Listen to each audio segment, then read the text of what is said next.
Well, hello, gang. Hi. This is the 5th installment of what's going on around this boat. I keep calling it impressions, but I'm already impressed. So I don't know, I should call it something else. I don't know, I'll figure it out.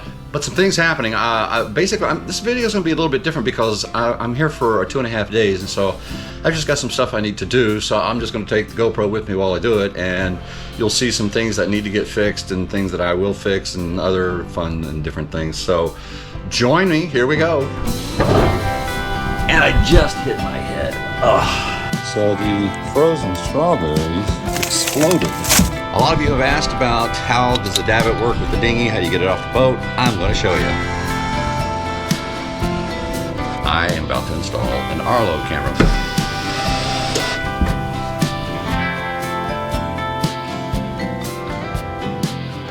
Okay, we're going to start this one out here outside because I have a bit of an issue, and it's really upsetting actually, but my diver from the very beginning has told me that the bottom paint on this boat is terrible. It's cheap and it's not going to last long. And I've had the boat 8 months. It's hard to see through this water, but I think you will. Look at this. As you can see, it's already peeling off significantly. As a matter of fact, I'm going to put it's a GoPro. I'm going to put the camera underwater and take a look at it.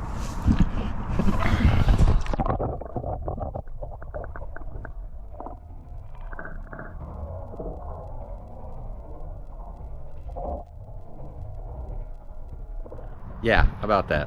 So I talked to some guys at Marine Max, and apparently this is just a normal procedure that they have to paint the bottom within a year of all the boats that are coming out of Shanghai, where the factory is. And so I think also being in this harsh water here in Savannah with currents and what have you, the filthy water, frankly, it's just taking its toll.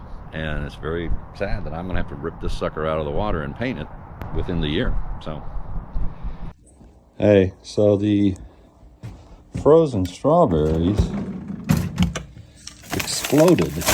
Look at that bag. It's about to explode. See the mess down there? And then it leaked out onto the floor. Interesting. Now, melting would mean that we lost power in the fridge, and we've had this discussion with several other owners about the fridge on the 54 just going out while you're gone.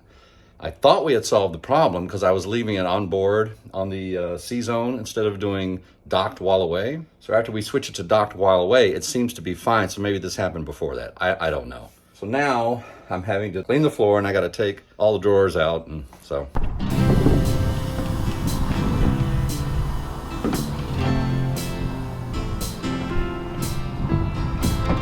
Oh, there's no water. Just tried to wash it out and realized there's no water on the dock right now. They busted a pipe, so I'll go to my fresh water.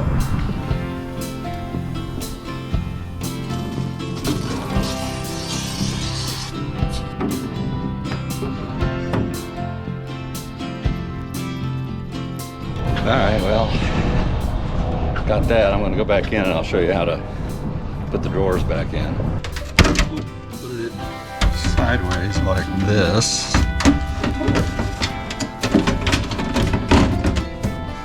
I think I did that backwards. I did. Backwards.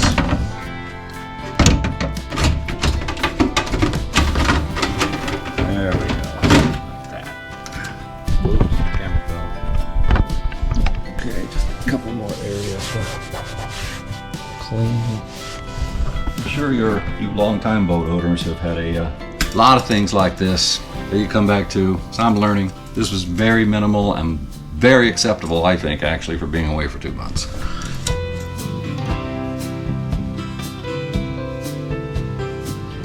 Okay, so yesterday after I cleaned up the fridge, I walked into the master, and the bedding was completely different than when I left it 2 months ago. I mean, here's the difference. This is the way it looked when I left 2 months ago, and this is the way it looked yesterday.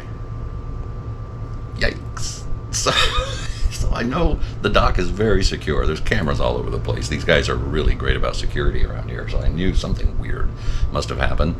And then I remembered I had hull shield put on the boat, which is the, you know, the little nodes that go on your hull to keep barnacles and everything off, and the guy installed it. And I remember him saying that he had to put 2 of the transmitters up front, so basically he had to get under the bed to do it. So I'll get to the hull shield thing here in a minute, but I tell you all of this because we have been talking about putting security cameras on board here, which we don't have any, and my wife's been really hounding me about it. And looking at that yesterday and seeing the bed completely undone, yeah, we're gonna get some security cameras on here. So at least we can know who's getting on board, and you know, put 2 and 2 together. Oh yeah, that's the guy, and he's gonna repair this or replace that or whatever. And if I'm in California, it would be nice to see it happening. Same thing with boat washers and what have you. So I am about to install an Arlo camera. Very small, and you can put them anywhere. Kind of like a Ring camera.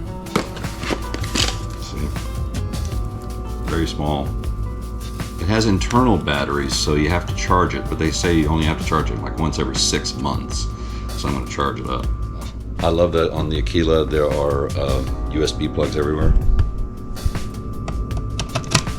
In every single outlet on the boat. I love that.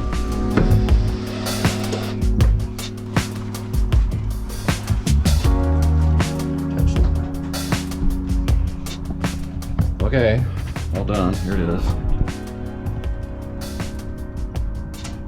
And here's a little snippet of what it looks like. Right there. And it will annoyingly notify me on my phone whenever somebody walks by, which is fine as long as I know somebody's here. But if it's just sitting here for a month by itself, I'd like to know. I'd like to know who's in my bed. Okay, something else I've been wanting to do. If I wanted to plug in and use fresh water, it comes, I plug the hose in right here.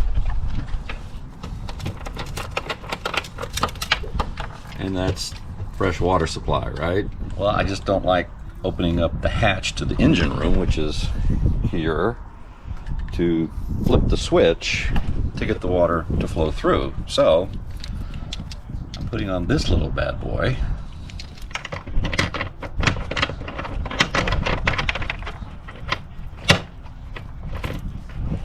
Just like that, so that I just do this, open the valve here, and the water will flow through. Then I'll keep the valve in the engine room constantly open.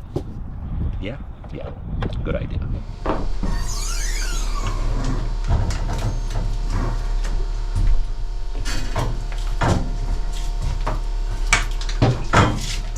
Okay, hi. So the pass through to get fresh water in that nozzle is right here, which goes up. So I'm just going to open that up. There you go. In case you've never seen this engine room, this is what it looks like. That's the generator. Coil up our electricals. Hot water heater. I found out where that was. If you recall in the last video, I said I wanted to get the hot water hotter, but I didn't know where it was. Well, I found out where it was. It's right here underneath the generator. And you adjust it with that knob right there.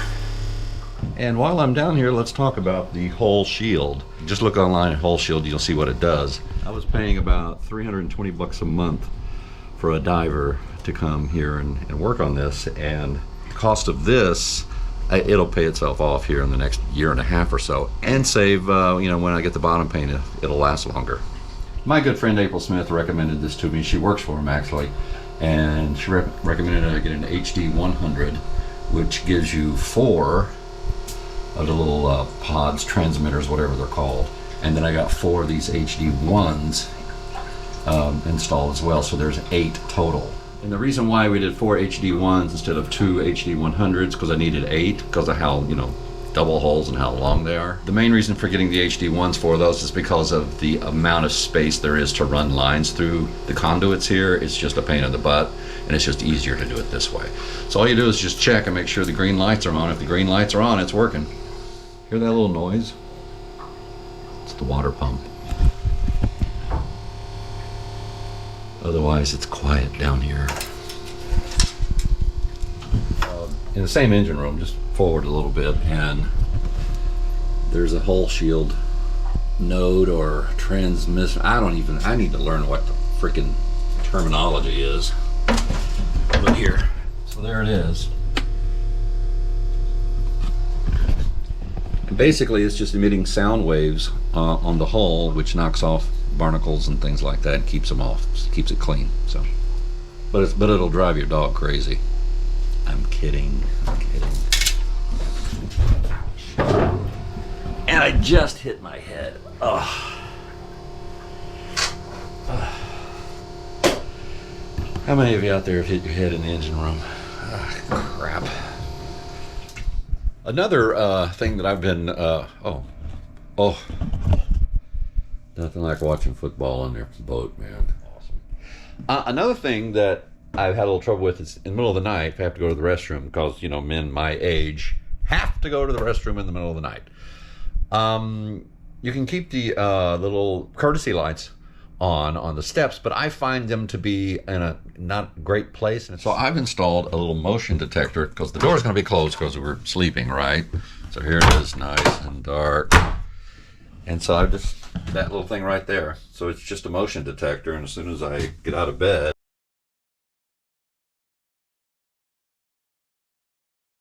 Okay, it's a fabulous day today. It's warmed up finally, so I'm actually sweating a little bit. I had to move the boat down a little bit because I'm too close to the guy behind me, because a lot of you have asked about how does the davit work with the dinghy, how do you get it off the boat. I'm going to show you.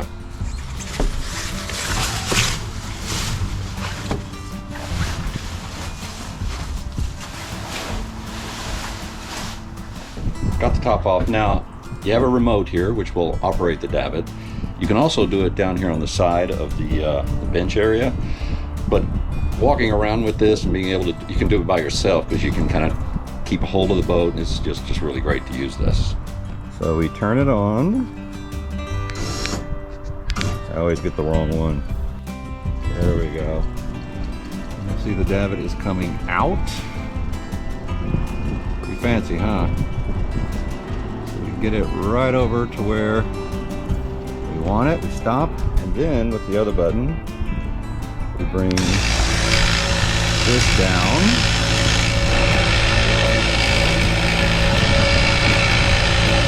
Pretty cool.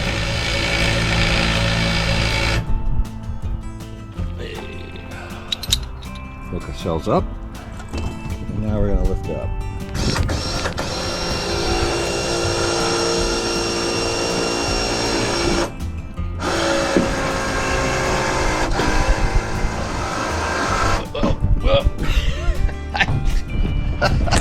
I shouldn't be sitting here. So we get it up about where we want it, then we got to send it out. So here we go. Now it's going out, and because I have the remote, I'm going to walk out here with it. Make sure it stays straight.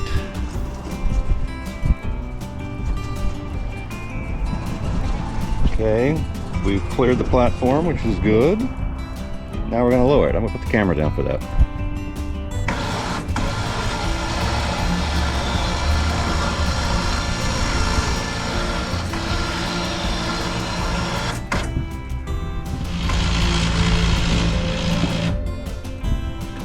There we go. I just jump in, unhook it, we're done.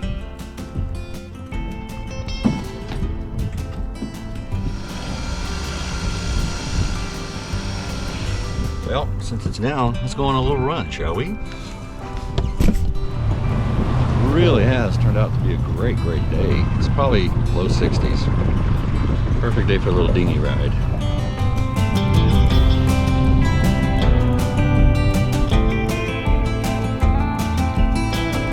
So this dinghy is really dirty. I gotta wash it when I get back. It set out for a good 5 months before I finally got the cover on, long story. So it's got a little bit of wear and tear, and I gotta fix that.